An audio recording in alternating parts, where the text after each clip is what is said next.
Well, in tragedies like these, the families often need help to not only cope with their loss, but financially. That's when the crisis response units step in.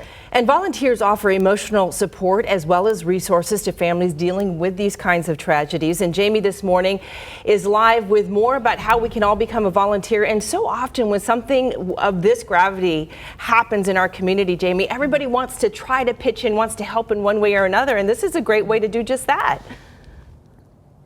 You know, this is a really interesting way to pitch in because a lot of us may be thinking about what we can do in the new year. We want to recommit ourselves to our community, and this is your help is really, really needed in this space right now. So I have Ashley with me with Glendale Fire, and we are at Midwestern University. This is the Critical Response Support Center. Tell me a little bit about this truck that's behind us and what this group does. Sure. So this is our crisis response unit. Crisis response steps in when we're on calls that are critical, house fires, drownings, codes, when there's a gap between service. So the fire department's going to come, we're going to serve you, we're going to treat the patient, and then we're going to get on a truck and leave and go to the hospital.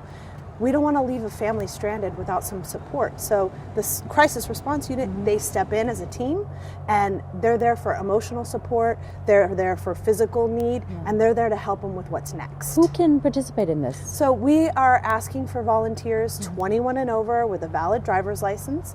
You also will have to pass a background check, do an interview, and then do a ride-along to make sure this is a good fit for you. So talk to me about the place where we are right now. We even have bunk beds here. We do. So this is a facility where we're going to come, we're going to spend the night, we're going to be on call, and we're going to be ready to serve those families. Tell me about what kind of commitment that is volunteer-wise, and what are our certifications, or what do we need to, what are the requirements here? Sure. So we are going to train you. You do not have to come in with any special skills other than the need and desire to help others. Yeah. We are going to give you 2 weekends of training, actually just Saturdays, and a Thursday to follow. You're also going to have some on-the-job training where you get to be out with crews and running calls and getting that hands-on experience. Yeah.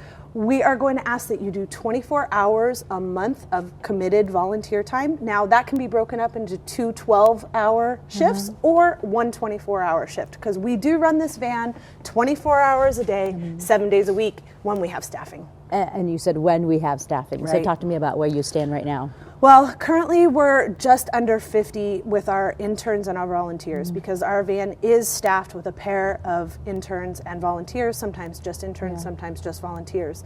After 9/11, we had upwards of 100 volunteers. It was phenomenal, but that's weaned. So our goal is always to stay above 50 volunteers, and right now we're just below that. Okay, so we want to do something about that. Yeah. Where do we go to get more information? How do we sign up to participate? Right, so we're going to go to the website, www.glendaleaz/crisis response, and that's going to give you all the information that you need. It's under the tab 8 steps. And I imagine that help. I took a look at the truck, and we're going to show you inside the truck when I see you again.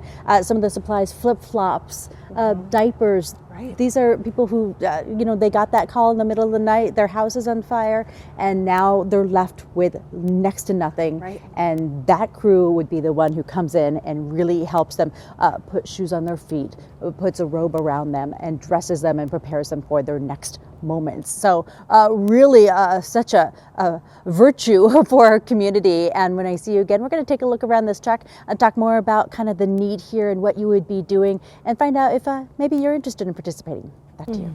All right. Thank you, Jamie.